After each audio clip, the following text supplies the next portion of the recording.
ঢাকাগামী একটি দূরপাল্লার বাস এটি। বাসটি সাতক্ষীরা থেকে ছেড়ে আসে। গোপন সংবাদের ভিত্তিতে নড়াইলে বাসটি থামার সিগন্যাল দেয় পুলিশ। একটু স্লো করতে হুট করে একজন যাত্রী বাস থেকে লাফিয়ে পালিয়ে যান। থামার পর বাসে তল্লাশি করে নড়াইল পুলিশ। একটি কাপড়ের ব্যাগ পাওয়া যায়। সেই ব্যাগ খুলতেই সবাই হতবাক। কালার এক্সপার্ট, জর্জ স্যাপ এবং মাইল্ড অন হ্যান্ডস টেকনোলজি সমৃদ্ধ অরিক্স ক্রিস্টাল ওয়াশ আপনার লন্ড্রি এক্সপার্ট। ঘটনাটি 15 নভেম্বরের।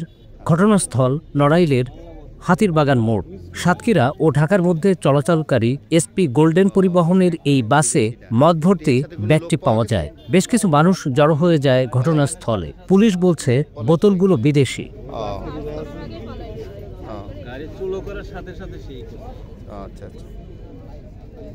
এসপি গোল্ডেন আপনি গাড়ি কোথা থেকে আসছিল? এই যাত্রী কোথা থেকে উঠছিল?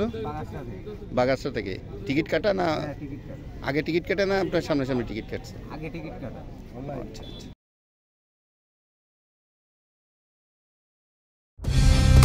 কালার এক্সপার্ট, জর্জ স্যাপ এবং মাইল্ড অন হ্যান্ডস টেকনোলজি সমৃদ্ধ অরিক্স ক্রিস্টাল ওয়াশ আপনার লন্ড্রি এক্সপার্ট।